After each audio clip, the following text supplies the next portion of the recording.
Hi guys, welcome to a special Koi Talk video we've got for you. Today we've got Dave Prince here from RP Aquatics, inventor, can we say inventor? Co-designer. Co-designer, Well, yeah. They are my design, but we've got engineers who work with us as well. Of the pond reactor, which was quite an intrigue. When I heard about the concept, I was quite intrigued about it. I am a bit nerdy, if you've sort of everyone that follows us at Koi Talk. I am the nerdy guy out of Rick and myself, and I like the concept of it. And then obviously I know Joe was in touch with you, and then we've got quite a lot of ponds here at the farm, so seemed like a marriage made in heaven. So here you are today. This is sort of your chance to let everyone know what the product is about, perhaps if people aren't familiar with it, and how they can apply it and use it in their ponds at home. So obviously immediately I'm sort of intrigued by the process by it removes ammonia almost instantaneously. Absolutely, yeah. It's such a high grade media that basically, so long as the flow rate is correct, you can't get ammonia going in one end and coming out the other. It's as simple as that. There's nothing special to it. It's not a filter. It's a chemical reactor. So it goes after your filtration system. So, for example, on a brand new pond, you put that after if it's a moving bed, so it's like it's a drum filter, you put that after your return pump. Numerous outlets, you'd split it after this product, so all the water's going through. We'd recommend, if it's a high ratio pump, to put it on a bypass, so you can tweak the flow going through it according to what your readings are. That will safeguard a pond then to aquaria, so it will safeguard the fish for 10 to 12 weeks, maybe longer if the load's not too heavy. Anything that is produced in aquaria will go through the filtration, start your culture, but it won't allow it back in the pond, so it safeguards your fish. So obviously this has been, we were talking behind the camera, there's been a lot of fairly extensive testing to try and break this product. Yeah, independent. Literally trying to break it, yeah. Trying to prove you wrong. Absolutely, yeah. Independent field studies went out to, as I think you're aware, Sunnybank Koi. Yes, yeah. They started off their new pond, which would hold up to 700 or 800 koi. Yeah. Brand new filter from Burton's. They put this filter on. They put the reactor after their filter, and they had no readings for 8 weeks. As this product then starts to diminish over the next 4 or 5 weeks, the filter then kicks in and takes over in line with aquaria, which is the most important thing, so you don't get no spikes. So this is essentially a vessel that holds resin? No, it's our own media. We won't release what the media is. No, of course, this is your special... We own the ingredients. It's been formulated so that... What do you call that media then? It's not a resin, it's... We just call it our ammonia media. Right, okay. Because obviously we formulated it. There's some large companies, who I won't name drop, who have taken it, trying to test it, trying to copy it. They thought it was a zeolite-based product, but it's obviously not. Yeah, so this was, sorry to jump in there, but this is something that I was a little bit intrigued about. So this is obviously a reactor in a sense that it breaks down ammonia. It just absorbs it. Absorbs it, don't break but it it down, can't be re-released. And it won't leach back. No, that's correct. Obviously, sometimes the issue that a lot of people have when Absolutely. they maybe salt the pond or something like that, it discharges back into the pond. But this is locked, it's not affected by salt at all. No, right, it just locks it away. Which is quite It's very unique. Yes. Yeah, and the beauty of it is, like I say, it doesn't just stop working.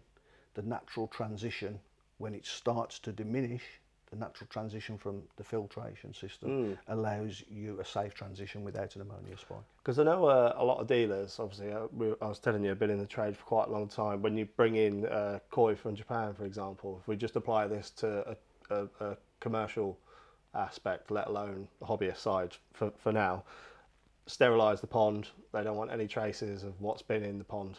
Fish go in, okay, we can manage nitrite to a degree because we can control it, the absorption of it from the fish using salt. Yeah. But ammonia is relied on with water changes. Absolutely. Which I don't know whether you've followed any of our videos, but I've got a real connection between poor source water and ill fish. There's a direct correlation, and it seems to be getting worse and worse. So the idea of, a lot of people say flood the pond with tap water.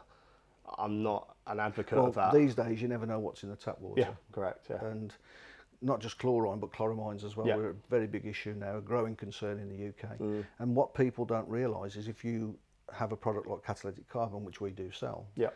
you take out the chloramines, you're then allowing the ammonia back in your pond, because the chlorine is a push through after the ammonia, which generates chloramines. But if you take the chloramines out, you're left with the raw ammonia. Yeah, so sure. you're pumping that into your pond. So we've got a range of products that can customise, depending on where you are in the country, to suit what your water supply is and convert it to what it needs to be. So we've got other products, not just this, as well. Sure. So in terms of sort of applying it for your average hobbyist, let's say 1,500 gallon pond, 1,000 gallon pond, maybe running a Nexus or an Easy Pod or a small drum or whatever it might be, how could they implement this in their setup, for example? Well, it's there's 3 different ways that you can apply it on the box as examples. They're just for illustration purposes, because everybody's pond's different, everybody's pipes are different, everybody's thickness of the pipes and the flow rates are different. So, like I said earlier, you need to get it onto a bypass so you can control the flow through it. If you put it on direct flow from a brand new pond, then we still recommend a bypass going around it. So because it takes out the nature of the product, because it takes out all the fines from the water as well, because there's sponges in there and the pods, you will have to clean it on a regular basis. Sure. We've had some instances where it's had to be cleaned every week, some every fortnight, some are not a heavily stocked pond, not a dirty pond. Because of the filter's done its job, they've had to clean it every month. So it's an all-round product for application, but I would always recommend you put it on a bypass and you tweak it to suit your system. And looking at it, 1.5 in, 1.5 out. I designed it at 58mm external, so people on domestic can get a 2-inch stretched on a rubber boot. It's mounted on rubber boots for ease of cleaning. So a 2-inch will go on, or a 63mm will go on, and then you can convert that to whatever your pipe work is. Fairly easily retrofitted. Absolutely, yeah. Which is always Yeah. nice. Price point as well. These are retailing at $259. $259. So, and that comes with mounting brackets, cartridges. Yeah, sponges and 6 pods. Okay. So the replacement pods will probably be in the market for less than £60. But for what that product does and how long it lasts, I think it's a very good product for the cost. And again, we were chatting behind the scenes, and you were mentioning about your involvement in other things aquatic. Is this something that can be applied generically across anything aquatic orientated? Well, we have other applications. The product itself was launched at Aqua 21 as the raw pods, which have been out there for 2 years. They're in 200 shops plus in the UK, and it's across Europe now. Also, Aquadistry have taken the pods in their own brand of Colombo. They like the product that much. They tried to break it in their lab. Yeah. And they just love it. They said it's amazing that you've got an ammonia product that does exactly what it says on the box. So everybody likes it, and that product's already out there. As far as this application goes, it's designed purely for the koi trade. It could go onto a large shop system to protect shops, but I am bringing another application out next year, maybe, if we can get it tested in time, which will be for the koi vats. Yeah, sure. So at the moment at the koi vats, you know, huge water changes every day. Yeah.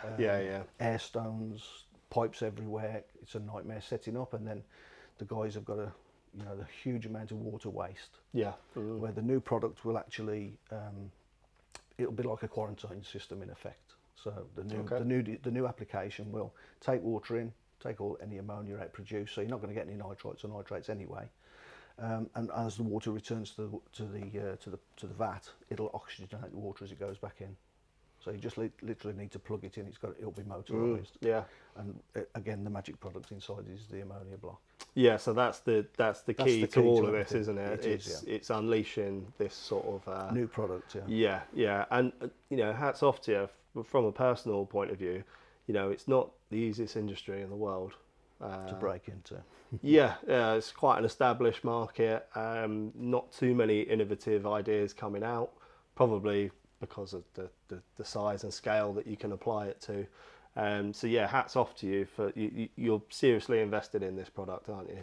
Absolutely, not just time but financial as well. Obviously, we've got Resin Products is the company that owns RP Aquatics. That's where the name comes from, Yeah, RP, sure. Resin Products. And they've got numerous products on the market that have been in the public domain for years. And they customise water on large volumes, on bigger scales, not Yeah, just sure. ponds. Yeah, yeah. So when they approached me and said, we believe you've been using resins in aquatics, can we work together? So that's how it all started. I went on board and worked with them. The owner's a really nice guy, small team, but very professional, very receptive to ideas. They take the products away. If I say, we've got this situation, what product can we formulate to make it work? They go away and do their bit in the lab. I'm by far no chemist. You know, Yeah, I sure. just tell them what the situation is. This would improve aquatics. Yeah, Can we yeah. do something like this? They go away and do it. I design the application, and it's as simple as that, really. So easily retrofitted, multiple applications, Yeah. and then obviously moving forward, a few ideas underneath the hat that for another day. Yeah, yeah, absolutely. I mean, in aquatics, going back to the shop systems just briefly, because the product, a lot of shop systems, they just run, as you're probably familiar with, a reactor in the sump. Yeah, sure. And they cut the pods open and put the media in. Yeah. And there's numerous shops, which I won't name, up and down the country, who are using that so that they can hold more stock. They don't have to pay extra import costs. Yeah, sure. They import once, they can hold a lot more stock than normal because the product supports filtration. It's not to replace filtration. Yeah. Like I said earlier, you can use it for quarantine, but it's not to replace filtration. The So emphasis on supporting filtration. Yeah, it's a nice supplement to existing setups. Absolutely. So I believe we're getting one here at the farm. You are, yeah. You can have that one if you like. I think the remit is for us to try and break it as well, but it looks like we're going to have a tough time doing that because it sounds like they've been robustly tested in the field. But yeah, everyone loves a trier, so yeah. On the point of trying to break the product, I didn't know the company in Europe, Wimica International, who owns Filteroo. Yeah, sure. They was very, very interested after Interzoo and wanted to be a part of the field studies and things, which they wasn't, but they says, come back to us when you've got a product. So I contacted them. We sent them over a few vessels and they sent it out to, it's like a study place in Brazil for aquatic products. Yeah, Not sure. Brazil, sorry, Belgium. Yeah. And they tried to break it. They set up a huge vat of water, 20,000 litres an hour, direct flow through that with no bypass, which is not what it's recommended for. And he put 25 litres of raw ammonia in to the extent he couldn't stay in the room. He had to open the windows and leave the room, and it took it out overnight. So he literally flew over and come and met me at the All England Koi Show, and he was gobsmacked. He was like, just wanted to come and introduce myself. I'm the guy who tested the product. I couldn't break the product. And on the back of that testing, I believe Wimica Filteroo are taking European distribution of the product. Wow, okay.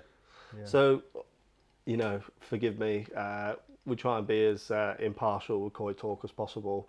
You know, we don't endorse anything that we wouldn't use ourselves.